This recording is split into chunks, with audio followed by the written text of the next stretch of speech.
ایک زمانہ تھا جب مغل حکومتوں کو اپنے وفاداروں پر اعتماد نہیں رہا۔ اس وقت انہیں غیر جانبدار محافظوں کی ضرورت تھی۔ پھر کچھ یوں بھی تھا کہ مغلوں کو ٹرینڈ سپاہیوں کی ضرورت تھی جو ان کے وفادار بھی ہوں اور میدان جنگ میں کام بھی آئیں۔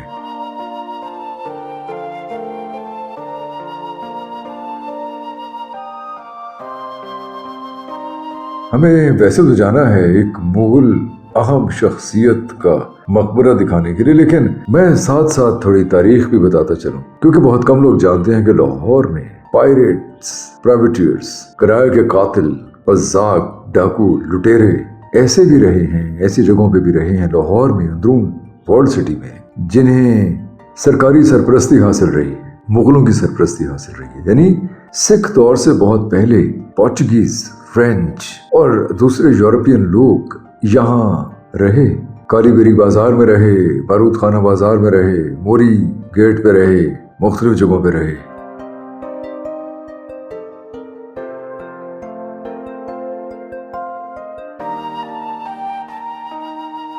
انہیں مغل سرپرستی حاصل تھی، انہوں نے اپنی کمپنیز بنائی ہوئی تھیں، ان کمپنیز کے ذریعے وہ لوگوں کو بھرتی کیا کرتے تھے، ٹرین کرتے تھے۔ وہ مقامی لوگ بھی ہوتے تھے اور یورپینز بھی ہوتے تھے۔ زیادہ تر لوگ یورپینز تھے، 100 لوگ، 200 لوگ، 300 لوگ دارا شکوہ کی سپاہ میں شامل تھے، عالمگیر کی سپاہ میں شامل تھے، شاہ جہان کی سپاہ میں شامل تھے۔ یہ لوگ شاہ جہان کے دور سے لے کے دارا شکوہ کے دور تک ہمیں نظر آتے ہیں۔ یہ لوگ، یہ جو یورپینز، پرائیویٹیئرز یا مرسنریز یا پائریٹس،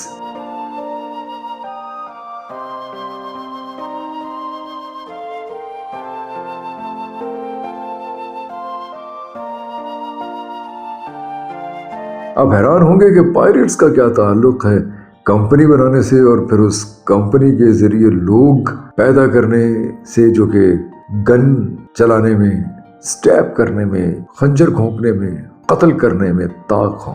یہ ایسی ہی ایک بڑی عجیب و غریب سی حقیقت ہے کہ لاہور میں یہ سب لوگ بستے تھے۔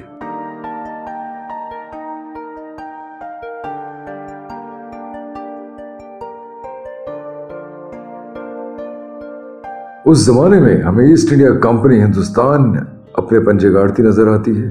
سمندروں میں کالونیل پاورز غلام ملکوں کی دولت سمیٹ کر اپنے ملکوں لے جاتے نظر آتے ہیں۔ بحری قزاق اور لٹیرے مال بردار جہازوں کو لوٹتے ہیں۔ واسکو ڈے گاما اور کولمبس وغیرہ ایسے ہی لوگ تھے، ڈاکو، لٹیرے، پائریٹس۔ نہ صرف لٹیرے تھے بلکہ قاتل تھے۔ بدترین ظلم ڈھائے ان لوگوں نے مقامی لوگوں پر، ان لوگوں پر ظلم ڈھائے جنہوں نے ان کے جہاز کو دیکھا تو پھول لے کر حاضر ہوئے۔ انہوں نے پھول کے بدلے انہیں بارود دیا، ذلت آمیز سلوک کیا ان کے ساتھ۔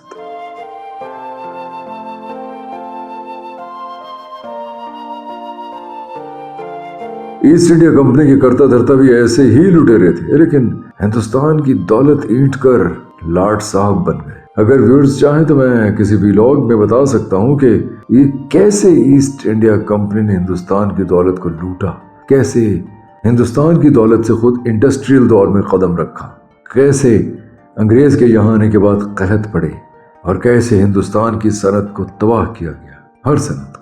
میں نہیں چاہتا کہ یہ ولاگز بہت زیادہ تاریخ کا احاطہ کریں یا بہت دقیق ہوتے جائیں، کیونکہ ہمارے لوگ میرا خیال ہے ہمیں بازاروں میں چلتا پھرتا اور کلچر دکھاتے ہوئے زیادہ پسند کرتے ہیں۔ کسی حویلی، کسی ٹوم، کسی مزار کو دکھاتے ہیں تو زیادہ پسند کیا جاتا ہے، لیکن بہرحال پھر بھی ہماری خواہش ہے کہ ہم ان جگہوں کی تاریخ بھی آپ کو بتائیں جہاں آپ گھومتے پھرتے ہیں۔